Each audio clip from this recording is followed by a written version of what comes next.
ઘણું સુખ આપ્યું, હવે બીજાને આપજો. આવી પ્રાર્થના કરવાની તાકાત ખરી આપણી પાસે? કે પ્રભુ મારી તો બધી ઈચ્છા લગભગ બધી પૂરી થઈ ગઈ, હવે મારે જરૂર નથી, હવે થોડું પાડોશીને આપો ને.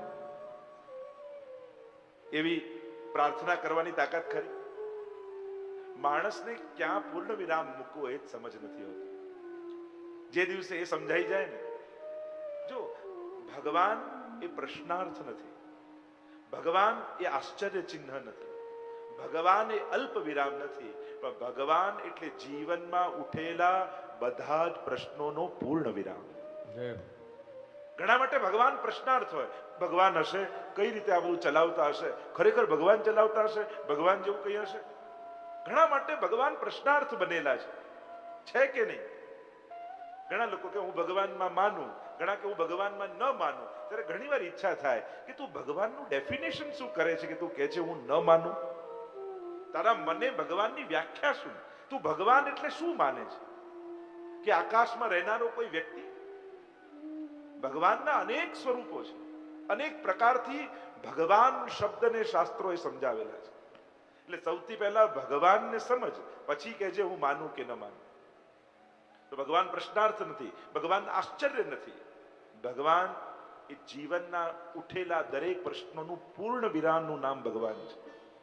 ભગવાનની ઈચ્છા આ પૂર્ણ વિરામ છે. જે દિવસે ભગવાનને સમજો ને, એ દિવસે જીવનના બધા સંશયોના પૂર્ણ વિરામ આવી જાય. ભગવાન શાંતિનું નામ છે, ભગવાન આનંદનું નામ છે, ભગવાન પ્રેમનું નામ છે, ભગવાન મંગલનું નામ છે, જેની જરૂરત દુનિયાના દરેક માણસને છે. આ બધા જ તત્વોની દરેકને જરૂર છે. રંતી દેવે યાચના કરી છે, અને એટલા માટે એવી પ્રાર્થના પણ ક્યારેક કરી શકાય કે પ્રભુ બધાને સુખી કરજે.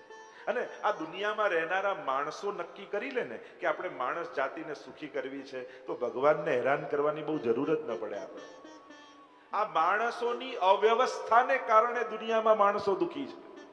ભગવાનની અવ્યવસ્થા નથી. આ એટલું અન્ન દુનિયામાં પાકે જ છે કે બધાનું પેટ ભરાય. આ માણસ ઇકોનોમી સાચવવા માટે ભૂખ્યા સુધી અન્ન પહોંચવા નથી દેતું. આ માણસની અવ્યવસ્થા છે.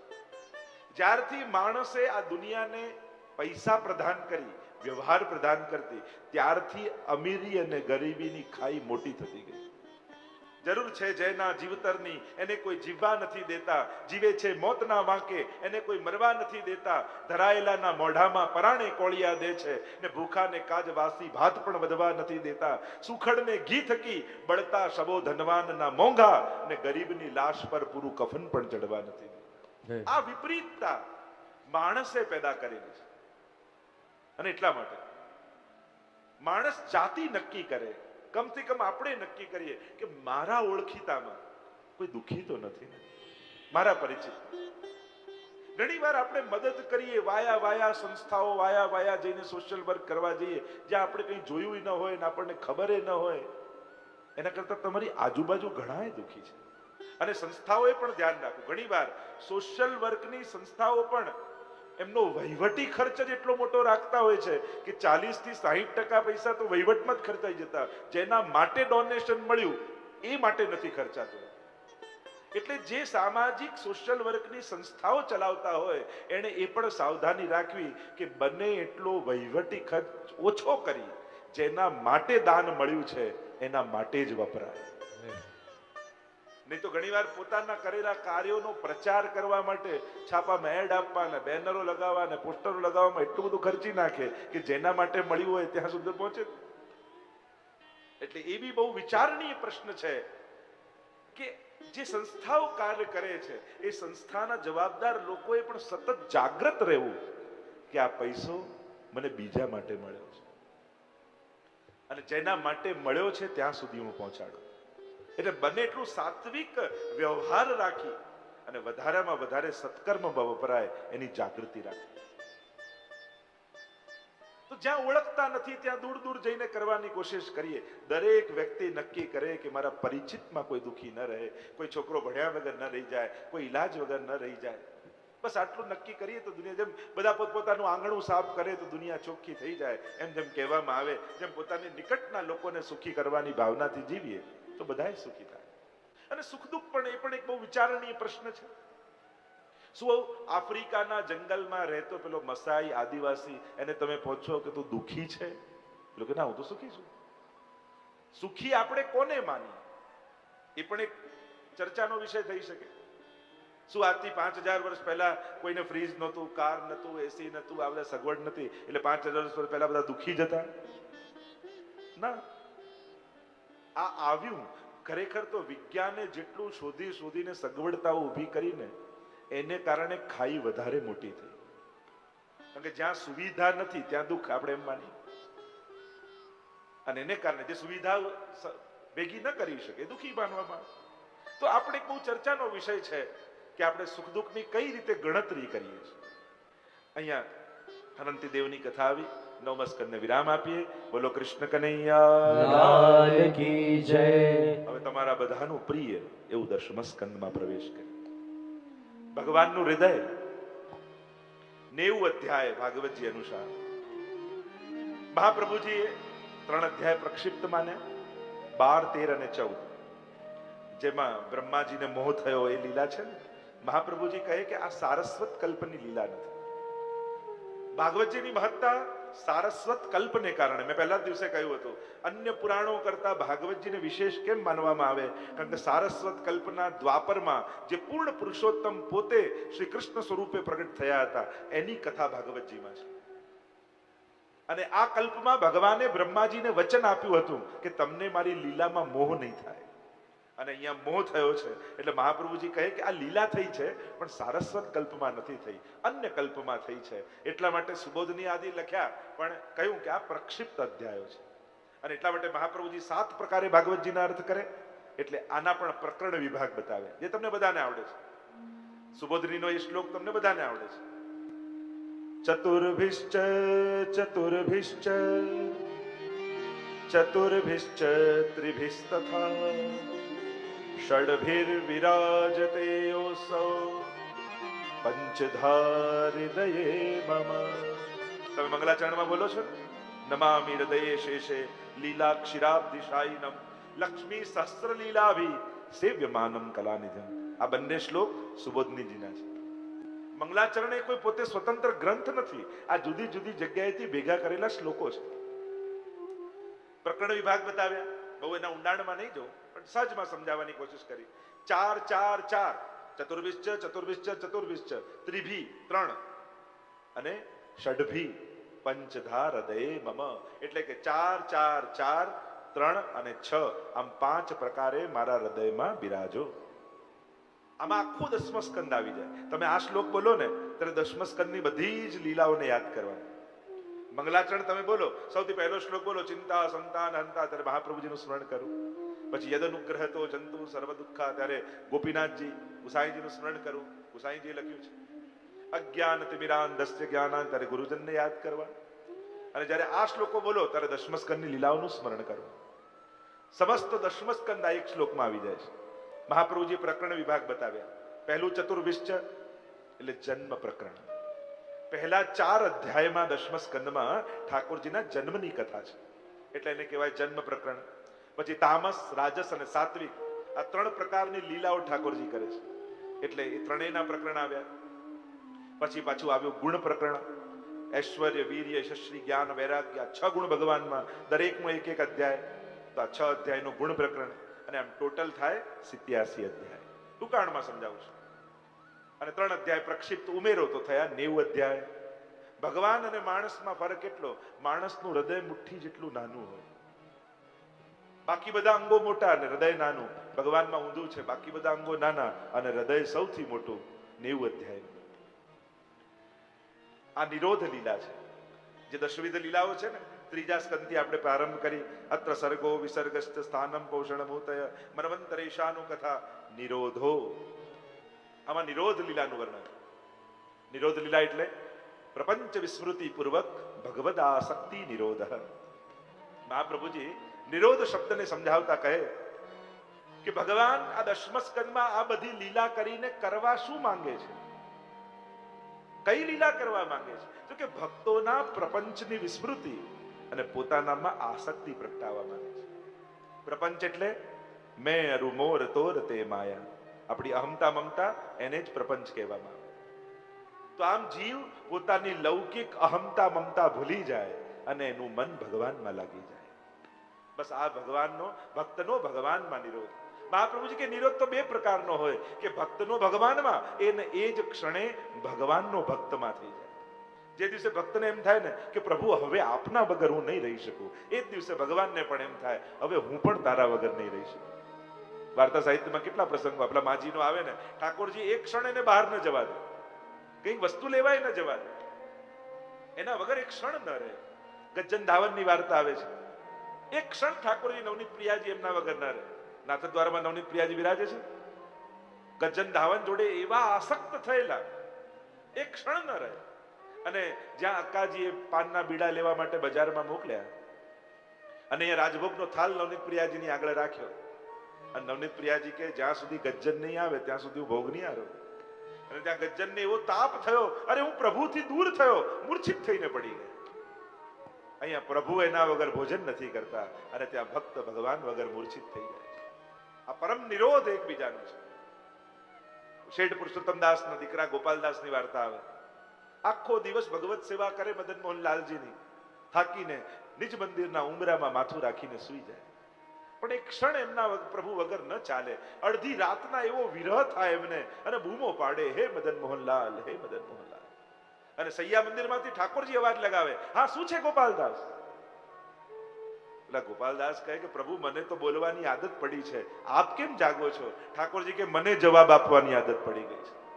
જેમ તને મારા વગર નથી ચાલતું એમ મને પણ તારા વગર નથી ચાલતું. આ છે પરસ્પર નિરોધ. જે દિવસે આપણને એમ થાય કે પ્રભુ હવે આપની પાસે કાંઈ નથી જોઈતું, આપની જરૂર છે, એ દિવસે ભગવાન પણ કહે મારે પણ હવે તારી પાસે કંઈ નથી જોઈતું, મને તારી જરૂર છે. આ પરસ્પરનો નિરોધ. પ્રપંચ વિસ્મૃતિ પૂર્વક ભગવદ આસક્તિ, પ્રપંચની વિસ્મૃતિ થઈ જાય. પ્રપંચની વિસ્મૃતિ મહત્વની નથી, સંસાર ભૂલવું મહત્વનું નથી, ભગવાનમાં આસક્તિ મહત્વની છે. બાકી તો ઊંઘની ગોળી ખાઈને સૂઈ જાઓ તોય સંસાર ભૂલી જવાય. મહત્વનું સંસારને ભૂલવું નથી, મહત્વનું છે ભગવત પ્રેમ. જાકો મન લાગ્યો ગોપાલ સો, તાહી ઓર कैसे भावेरी, लेकर मीन दूध में राखो, जल बिन सच नहीं पावेरी, जो सूरारन घूमी चलत है, पीर न काहू जनावेरी. પરમ આસક્તિ પરમાત્મામાં થાય. આપણને ભગવાન મળતા કેમ નથી? એનું એક જ કારણ છે, આપણને ભગવાન વગર ચાલે છે એટલા માટે નથી મળતા. જે દિવસે એમ થશે ને કે હવે નહીં ચાલે, એ દિવસે પ્રભુ પ્રગટ થશે. પ્રેમ તે પ્રગટ હોઈ મેં જાના. જે દિવસે આપણને એમ થાય કે હવે આ આંખોથી જોયા વગર આપને નહીં જીવાય, એ દિવસે દર્શને આપશે. આપણે ત્યાં તો અનેક અનેક પ્રસંગો, ચૌડાની વાર્તા આવે, નિત્ય અને રાજભોગના દર્શનનો નિયમ, અને એક દિવસ કંઈક મોડું થઈ ગયું અને દ્વાર બંધ થઈ ગયા અને શ્રીનાથજીના નિજ મંદિરની પાછળ જઈને માથું પછાડવા લાગ્યા, અરે મારાથી કયો અપરાધ થયો, આજે આપના દર્શન ન થયા. એવો તાપ થયો કે શ્રીનાથજીથી સહન ન થયું. અને ઇતિહાસ એમ લખે છે કે શ્રીનાથજીએ પોતાની છડી ઉપાડી અને દિવાલને ખોદી બખોલ કર્યું અને એમાંથી એને દર્શન શ્રીનાથજી આપ્યા. દર્શન એને જ કહેવાય કે એવા પ્રેમથી ઠાકોરજીને જુઓ કે ઠાકોરજી પણ હજારોમાંથી એમની નજર તમારામાં લાગી જાય, ત્યારે માનજો આજે સાચા અર્થમાં દર્શન થાય. આ નિરોધ છે. ભગવાન પણ અહીંયા દશમસ્કંદમાં શું કરશે? ભક્તને નહીં બદલે. એટલે મહાપ્રભુજી કારિકા લખી સુબોધનીમાં કે સ્વભાવ સન્નથા ભાવો નવૈ શક્ય કથમ ચન અતઃ ત્રિવિધ જીવેશુ ત્રિવિધા ભગવત કૃતિ. કે અહીંયા ભગવાન તામસ લીલા કરે, રાજસ લીલા કરે, સાત્વિક લીલા કરે, કારણ કે ભક્તને નહીં બદલે. આ કૃપા અવતાર છે ને. ભગવાન ભક્તની પ્રકૃતિ અનુસાર લીલા કરશે. ભગવાન તામસ લીલા કરે એટલે તામસ ભક્તોને એમ થાય કે આ તો અમારા જેવો ઠાકોરજી છે, એટલે તુરંત મન એમાં જોડાઈ જાય. રાજસ લીલા કરે તો એમ લાગે આ તો અમારો ઠાકોરજી છે, અમારા જેવો છે, તુરંત મન એમનામાં લાગી જાય. એટલે ભક્તની પ્રકૃતિને અનુકૂળ થઈને લીલા કરશે. એટલે દશમસ્કંદના પ્રારંભમાં આવ્યું બભૂવ પ્રાકૃત શિશુ, કે આવો પ્રાકૃત શિશુ. તો આપણને પ્રશ્ન થાય, આ પ્રાકૃત છે, લૌકિક છે ભગવાન? મહાપ્રભુજી અર્થ કરે પ્રાકૃત એટલે જે ભક્તની પ્રકૃતિને અનુકૂળ થઈને લીલા કરવાના છે એ પ્રાકૃત છે. મહાપ્રભુજી કહે કે ઠાકોરજી તો બધે છે, પણ જેમ કોઈ સરોવર હોય અને એમાં બધે લીલ જામી હોય, પાણી ન દેખાતું હોય, એટલે આપણને લાગે પાણી નથી, છે જ નહીં છે. જેટલા ભાગમાંથી લીલ ખસેડો એટલામાં પાણી દેખાય. એમ ભગવાન કણકણમાં વ્યાપેલા છે, પણ જેટલા ભાગમાંથી માયા ખસેડી લે એટલામાં પ્રભુ પ્રગટ દેખાય. તો પ્રકૃતિને અનુકૂળ થઈને લીલા કરશે ભક્તોની. ભક્તને નહીં બદલે, પોતે બદલાઈને ભક્તોને અનુકૂળ થશે. જો આપણા ઘરે ઠાકોરજી બિરાજે છે, કોઈ તમને પહેલા ચિઠ્ઠી આવી કે આવું સિંહાસન, આવી રજાઈ, આવી ગાદી, આવી બંટા, આવા જારી, આ બધું પહેલા ઘરમાં વસાવ, પછી તારા ઘરે આવીશ. એવું કોઈને વૈકુંઠમાંથી ટપાલ, ઈમેલ, SMS, ફેક્સ, વોટ્સઅપ આવ્યો? આપણે એમ માનીએ છીએ કે મેં ભગવાન માટે કેટલું છોડ્યું. અરે ભગવાને તમારા માટે વૈકુંઠ છોડ્યું, એ ભૂલી ગયા તમે? બધું જ છોડીને તમારા ઘરે રસોડાના 2x2 ખાનામાં પણ હસતા હસતા બિરાજતા રહે છે, ધુમાડા ખાતા ખાતા. તો મૂળ વાત એ તમને અનુકૂળ થઈને તમારા ઘરે આવે છે, તમારા માટે આવે છે. અને એ ક્યારે ભૂલવું નહીં, એ તમને અનુકૂળ થઈને રહે. તમને એમ થાય કે લો સવારે તો સેવા મને ફાવે એમ જ નથી એટલે હું સેવા નથી કરતો. અરે બપોરે જગાવ ઠાકોરજી. તમે એમ કહો બપોરે મંગળા કરાય, અચ્છા તો સવારે શયન કરાવે? તમે એમ કહો બપોરે જગાડાય નહીં, તો તમે સવારે સવારે રૂચી રૂચી સખી અને સેજ બનાવી ઠાકોરજી કે હમણાં તો અજવાળ્યું છે, રાત ક્યાં થઈ જાય? પણ તમે એ પદ ગાઓ એટલે ઠાકોરજીને બગાસા આવવા લાગે ને પહોળી જાય છે કે નહીં? તમે રાત પાડી દો છો કે નહીં સવારે 1 કલાક સેવા કરીને? તો જો સવારે રાત પાડી દેતા હો તો રાતના સવાર કેમ ન થઈ શકે? પુષ્ટિ માર્ગમાં કાલ બાધક નથી, સાધક છે. બપોરે 3 વાગે પણ જોબમાંથી આવીને તમે મંગળા કરાવી શકો છો. જેને કરવું જ છે એને પુષ્ટિ માર્ગમાં બધી સુવિધા છે. અને એટલા માટે પણ જેને પ્રતિકૂળતા હોય એને સુવિધા અનુકૂળ કરી. અને એટલા માટે પુષ્ટિ માર્ગનો સિદ્ધાંત એમ નથી કે મારું ભગવાન માટે બધું જુદું. પુષ્ટિ માર્ગનો સિદ્ધાંત છે ભગવાન માટે જ કરવું, પ્રભુ માટે કરવાનો સિદ્ધાંત. પ્રભુ એટલા અનુકૂળ છે આ માર્ગમાં, એ તમારા સુખ દુઃખ સ્વભાવ ગુણ બધાને જાણે છે. એ તો ઘણી વાર આપણને પ્રશ્ન થાય, બહારગામ જઈશું તો શું થશે, સૂતક લાગશે તો શું થશે, આ થશે તો શું થશે? જેના ઘરે બિરાજે છે કોઈને વાંધો આવ્યો નહીં ને? તો જેને નથી બિરાજતા એને વાંધો નહીં આવે, પધરાવી લેજો. આજ સુધી કોઈને ક્યાંય વાંધો નથી આવ્યો. પ્રભુ એની સુવિધા જાતે જ કરી જ લેતા હોય છે. આ આપણી લૌકિકતા છે, જે આપણે લૌકિક વિચારીએ છીએ ને, પ્રભુની અનુકૂળતા થઈ જ જાય છે. પણ આ જન્મમાં પ્રભુની નિકટ બેસવાનું સૌભાગ્ય મળ્યું છે તો શા માટે ગુમાવો છો? આજે સૌભાગ્ય શ્રી મહાપ્રભુજીએ કેવી કૃપા કરી. યશોદાજીને તો 11 વર્ષ ને 52 દિવસ જ લાભ મળેલો. ઠાકોરજી બ્રજમાં કેટલું બિરાજ્યા? 11 વર્ષ ને 52 દિવસ. તો યશોદાજીને તો 11 વર્ષ ને 52 દિવસ જ લાભ મળેલો. પણ મહાપ્રભુજીની કૃપાથી તમને યશોદાજી કરતા પણ વિશેષ સૌભાગ્ય આપ્યું કે 80 વર્ષથી ઠાકોરજી તમારે ત્યાં બિરાજે છે. 60 50 વર્ષથી પ્રભુના સેવાના સુખ મળે. તો વિચાર કરો, યશોદાજી કરતા પણ તમારું સૌભાગ્ય વિશેષ છે. એમને તો આટલા જ વર્ષ લાભ મળે, તમારું કેવું સૌભાગ્ય છે કે કેટલી પેઢીઓથી તમારે ત્યાં બિરાજે છે. તો કેવી કૃપા પુષ્ટિ માર્ગમાં મહાપ્રભુજી આપણા પર કરી છે, વિચાર તો કરો. તો ભક્તનો નિરોધ ભગવાનમાં અને ભગવાનનો નિરોધ ભક્તમાં. પ્રવેશ કરી 10મ સ્કંદની લીલામાં ગુરુદેવ આપે ચંદ્રવંશ, સૂર્યવંશ બધાની કથા કહી. ખરેખર તો પહેલા સૂર્યવંશ કહી ને પછી ચંદ્રવંશ કહી, પણ અહીંયા ઊંધું બોલ્યા. ભવતા સોમ સૂર્યયો. આપે ચંદ્રવંશ ને, કારણ કે પોતાના પ્રિય ઈષ્ટ ભગવાન ચંદ્રવંશમાં પ્રગટ થયા છે ને, એટલે પહેલા ચંદ્રવંશનું નામ લેવાઈ ગયું. કારણ કે જે પ્રિય હોય એ પહેલા બોલાઈ જવાય. ગુરુદેવ આપે બધી વંશની વિસ્તારથી કથા આપ કહી. આપે સંક્ષિપ્તમાં બધું જ આપે વર્ણન કર્યું. પણ હવે મારા ઈષ્ટ શ્રી કૃષ્ણની કથા આવે છે. હવે સંક્ષિપ્ત ન કરતા હવે વિસ્તારથી કહેજો એ અદ્ભુત ચરિત્રોને, કે જે ચરિત્રો દેવતાઓ પણ જેમાં મોહિત થઈ ગયા. એટલે શ્રીનાથજીનું એક નામ છે ને, દેવ દમન શ્રીનાથજી. તમે 10મ સ્કંદમાં બધી લીલા જોશો ને તો ભગવાને બધા દેવતાઓનું દમન કર્યું. દમનનો અર્થ એમનું અપમાન નહીં, દમનનો અર્થ થાય એમની યોગ્યતા, એમનું સામર્થ્ય એમને યાદ અપાવવું, એમનું સ્થાન એમને યાદ અપાવવું. કારણ કે જયારે દેવતાઓને સામર્થ્ય મળ્યું ને તો પોતાને ભગવાન માનવા લાગ્યા. બ્રહ્માજીને એમ થયું કે હું સૃષ્ટિ ચલાવું છું, ઇન્દ્રને એમ થયું કે હું સૃષ્ટિ ચલાવું છું, વરુણને અહંકાર થયો, કામદેવને અહંકાર થયો, હું જગતનો રાજા છું. અને ભગવાને એક એક લીલા કરી બધા દેવતાઓનું દમન કર્યું અને યાદ અપાવ્યું, આ દેવતા પદ મેં તમને આપેલું છે અને તમારી કક્ષા અને અધિકાર આટલો જ છે, તમે ભગવાન નથી. એમ દમન એટલે શ્રીનાથજીનું નામ પડ્યું દેવ દમન શ્રીનાથજી. અદ્ભુત ચરિત્રનું વર્ણન કર. કેવા લાગ્યા? નિવૃત્ત તર્ષૈરુપગીય માનાન ભવૌ સદા છોત્ર મનોવિરામાન કૌત્તમ શ્લોક ગુણાનુવાદાત પુમાન વિરજ્યેત વિના પશુજ્ઞાત. કોણ એવો આત્મઘાતી જીવ હશે જેને ભગવાનની કથામાં રસ નહીં આવતો હોય? કેવા પરમ મધુર ચરિત્રો ઠાકોરજીના છે. લીલા મધુરા. પ્રભુની તો પ્રત્યેક લીલા મધુર છે, આનંદ આપનારી છે. એ નાનું બાળક હોય કે વડીલ હોય, દરેકને ભગવાન આનંદ આપે છે. કૃષ્ણ ચરિત્ર એવું છે ને, એ દરેક આયુ માટે, દરેક આશ્રમ માટે, દરેક વર્ણ માટે બધાને આનંદિત કરે એવું ચરિત્ર છે ભગવાન. જે સાંભળે, નાના બાળકો માખણ ચોરી આદિની લીલા સાંભળે તો એને આનંદ આવે, અને વડીલો ગીતાજીનું ગાન કરતા હોય તો એને આનંદ આવે. બુદ્ધ મનોજ્ઞયા, બુદ્ધિમાનોને આનંદ આપનારી. પ્રભુ આપની વાણી કેવી છે? ગોપી ગીતમાં તો ગોપીજનો કહે છે, મધુરિયા ગિરા આપકી વો મધુર વાણી, બુદ્ધ મનોજ્ઞયા वो बुद्धिमानों को आनंद देने वाली. એવી પ્રભુની વાણી તો દરેક વર્ગના લોકોને આનંદ આપનારા ઠાકોરજી. કોણ એવો આત્મઘાતી જીવ હશે જેને ભગવાનની કથામાં રસ ના આવે? કથાનું ઊંધું કરો તો થાક થાય. સંસારના થાકને મટાડી દે જ કથા છે. કમ સુખમ સ્થાપયતિ તી કથા. જે સુખમાં સ્થાપિત કરી દે એનું નામ કથા છે.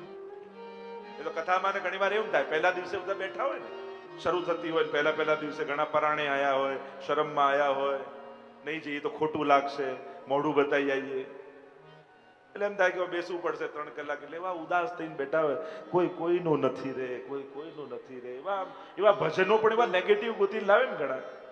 એમ લાગે કે સાવ કઈ કોઈનું છે જ નહીં, હવે જીવા જેવું જ નથી. પણ 1 દિવસ, 2 દિવસ, 3 દિવસ ને 4થો દિવસ જ્યાં નંદ મહોત્સવ આવે અને નંદ ઘેરા નંદ ભયોના ધ્વનિ વાગે અને પછી તો એવા ઉમળકામાં આવી જાય, આમ ચાલ્યા ના રહ્યો, પકડવા પડે. અને ઘણા ક્યારે નાચ્યા ના હોય એટલે એમ થાય કે કોઈ ખેંચી જાય તો સારું, ખેંચી જાય તો સારું, ખેંચી જાય. એમાં પેલા કે ચાલો ચાલો એટલે તુરંત જઈને એવા નાચવા લાગે. આ કથા આનંદમાં સ્થિત કરી દે છે. વૃત્તિ અને પ્રવૃત્તિ બંનેને બદલી દે છે. આ બંનેને મજ્જન ફલ દેખીએ તત્કાલા કા કપિક હોઈ બકહી મરાલા. દાદાજી એટલે જ કહ્યું કે આ મજ્જન આ કથામાં સ્નાન કરવાનું ફળ શું? તો કહ્યું અહીંયા વૃત્તિ અને પ્રવૃત્તિ બંને બદલાઈ જાય. કાક પીક હોય, કાગડો કોયલ થઈ જાય. બાકી કાગડો કોઈનું કંઈ બગાડતો નથી, છતાંય બોલતો હોય ને બધા પથ્થર માડીને ઉડાડી દે. કોઈનું કંઈ લઈ જાય છે પણ એની પ્રવૃત્તિ ખરાબ છે, એ બોલે છે કડવું. કાક પીક હોય અને બકહી મરાલા, બગલો હંસ થઈ જાય. બાકી બગલો ઉભો એ રીતે હોય જાણે કોઈ મહાત્મા તપ ન કરતા હોય, શાંત થઈને એક પગ પર બીજો પગ ચડાવીને એવો ઉભો હોય. ઘણાની શાંતિ પણ બીજાને અશાંત કરવા માટે હોય છે. ઘણાનો ધર્મ પણ અધર્મ પ્રગટાવવા માટે હોય છે. સમાજમાં આવા બગલા જેવા ઘણા લોકો હોય. એમ લાગે કે કેવો સારો અને શાંત છે, એની પ્રવૃત્તિ સારી છે પણ એની વૃત્તિ ખરાબ છે. અત્યારના સમયમાં સાવધાન રહેવાની એ જ જરૂર છે કે અત્યારે કલયુગમાં કોઈ ગાળો બોલતું બોલતું તમારું અહિત કરવા નહીં આવે, શ્લોકો બોલતા બોલતા આવનારા જ બગાડી જશે. અને એટલા માટે સાવધાન. કલયુગની તકલીફ એ છે કે સતયુગમાં ખરાબ હોય ને તો ખરાબ દેખાય, સારો હોય સારો દેખાય. કલયુગની તકલીફ એ છે કે ખરાબ સૌથી વધારે સારો લાગે, માણસ ઓળખાય નહીં. પણ દુર્વૃત્તિ હોય ને બહુ વાર સુધી સંતાડીને ન રાખી શકાય, એ ક્યારેક ને ક્યારેક પ્રગટ થઈ જ જાય. બગલાની વૃત્તિ ખરાબ છે, કાગડાની પ્રવૃત્તિ ખરાબ છે, પણ જે કથામાં બેસે એની વૃત્તિ અને પ્રવૃત્તિ બંને ઉત્તમ થઈ જાય. એટલે એવું કહેતા ને કે એક કન્યા હતી અને પિતા નાનપણમાં એની માં ગુજરી ગઈ હતી, એટલે રોજ 500 1000ની નોટો આપે ને એને કહે કે 1000ની તો બંધ થઈ ગઈ પણ 2000ની આપે. અને કહ્યું કે સાચું સાચું રાખજે, તારા લગ્ન હશે ત્યારે કામ લાગશે. 18 વર્ષની દીકરી થઈને હવે થયું કે લગ્ન કરાવવું જોઈએ. કહ્યું કે બેટા આજ સુધી તમે જે મેં તને રૂપિયા આપ્યા ને લઈને આવો. અને કન્યા ભાગવતજી લઈને આવી, પાને પાને રૂપિયા રાખેલા. પિતાએ કહ્યું આમાં રૂપિયા રખાય, કોઈ ચોરી જાત તો કોઈ લઈ જાત તો આપણું બધું ભેગું કરેલું જતું રહે. દીકરી દીકરીએ કહ્યું, ક્ષમા કરજો પિતાજી, આ ભાગવતજી છે, ચોરી કરવાની વૃત્તિ વાળો ક્યારે આને ખોલશે નહીં, અને જે એકવાર ખોલી લેશે એ ક્યારે ચોરી કરશે નહીં. જય હો. આ તો વૃત્તિ અને પ્રવૃત્તિ બંનેને બદલી નાખનારી કથા છે. કેવો આત્મઘાતી કોણ એવો હશે જેને ભગવાનની કથામાં રસ ના આવે? પરીક્ષિત મહારાજ યાદ કરે, મારા પર જ કૃપા છે એમ નહીં, મારા પૂર્વજો ઉપર પણ ભગવાનની કેવી કૃપા રહી છે. કેવી કૃપા! આવી મોટી વિશાળ કૌરવ સેના સામે ઊભી હોય અને મારા પૂર્વજો સહજમાં જીતી જાય, એ કેવલ ને કેવલ હથિયાર ન લીધેલા ભગવાનની કૃપાને કારણે. ભગવાને જો હથિયાર લેવાનો સંકલ્પ કર્યો હોત ને તો કદાચ શંકા રહેત, પણ જ્યારે રથની લગામ પકડી લીધી ને પછી તો ભરોસો થઈ ગયો, હવે આ રથ વિજય તરફ જ જવાનો છે.